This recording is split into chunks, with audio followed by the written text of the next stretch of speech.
Alright guys, I'm here with my sister Natalie. We're just going to talk about city driving. So she's going to she's been driving for a while in the city, quite a long time. So Not that long. Not that long? Not that long. Alright, so we're just going to discuss about city driving and a few tips that we have about city driving. I think like maybe I was ambitious because the day I got my license, I went into city traffic, peak hour. But I think it's probably wise to get a bit of driving under your belt before you venture out into the peak hour into the city. Yes. But I think it's good experience, and you don't want to feel scared. I mean, I know people that are older that have driven for 40 years and they don't go to the city. Yeah. I don't want that attitude either. I think you want to just every time I'm scared of something, I like to confront. Yeah. I've noticed that the roads are a lot more narrow in the city, and I think the connecting lanes are not always directly in front of each other. I think there's more parked cars in the city, make the lanes narrower. Yeah. So you have to be careful. Some roads do curve, some roads go left. Especially if you're not sure, you're not familiar with the city, it can be confusing, and you just got to allow a bit more time. Drive slower and give space between you and the other cars. And lots of head checks for other, bikes and couriers and cyclists and things. Definitely a lot more bike riders, I would say. Mm-hmm. And so definitely doing head checks like what you said, for sure. And they could be somewhere where you really can't see them, so that's really important. Also with trams, there's a lot of trams out there. You have to stop in a certain position and as passengers are coming out. That can be really confusing. Yeah. So you got to stop and give way to passengers. You got to give way to trams, especially those big roundabouts in the city. You got to make sure before you go, you might have cleared the cars, but you haven't looked for trams because maybe you're not used to looking for trams, which we're not. Yeah. We don't see trams. Yeah. Usually around suburbs. So obviously, we're not used to it. So you got to train yourself to look out for trams, definitely. Yeah, it's very unusual. I mean, I was once nearly swiped off by a tram in the morning going to work. I didn't give way. They just, rang their bell and sort of woke me up. I had to slam on the brakes. So that lesson at Elizabeth Street at the huge roundabout, lots of morning peak hour traffic, that really, had an impact on me where I always look for trams now. Yeah.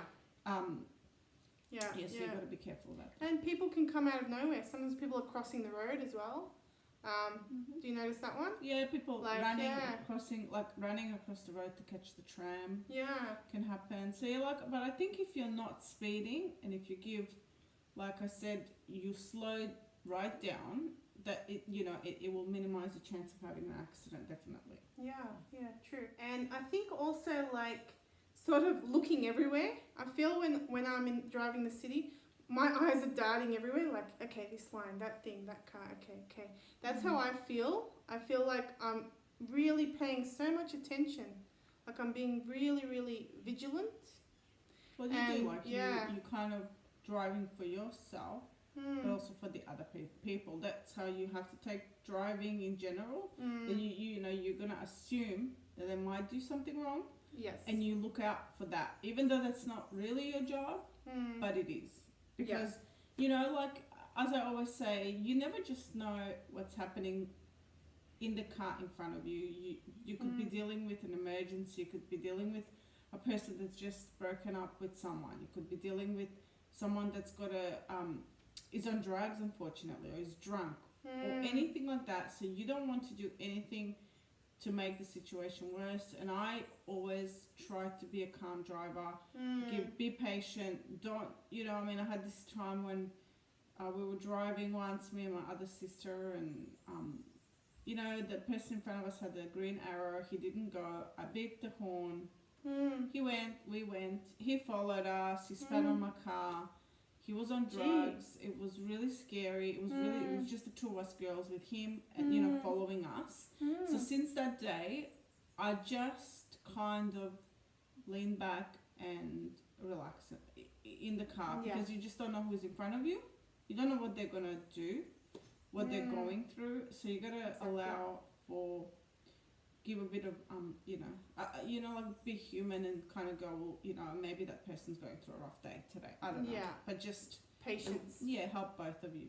Yeah, I think I feel the same. I feel the more patient I am, the more of a good driving experience I have, and I'm not stressed, and I have a good day.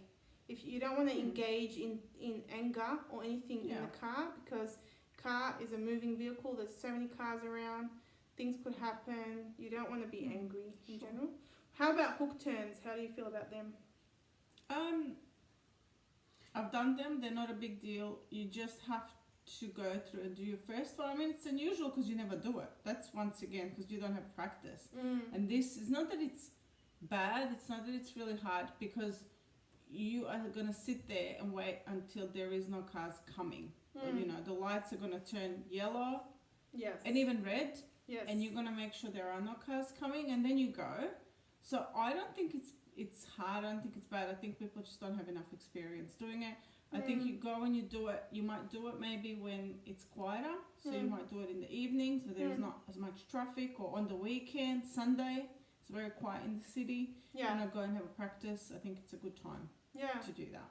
And then maybe step by step, just think, okay, step 1 I do this, step 2 I do that, okay. I think it's all down to lack of experience. Practice.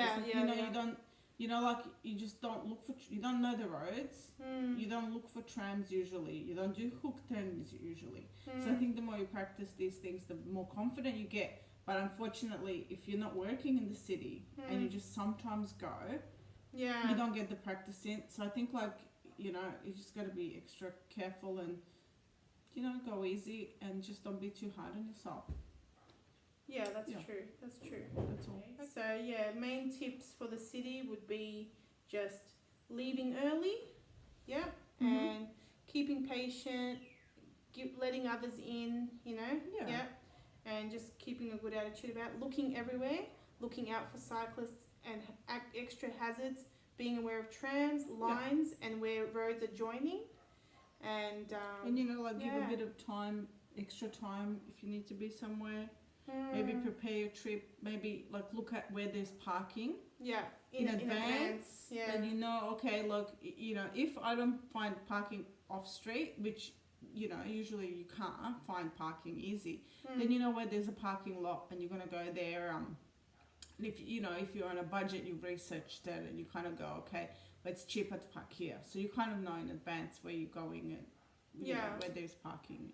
Yeah, I hope you guys have learned something from this, and great to chat to you, Nats. Thank you. All right, have a great day. Bye everyone.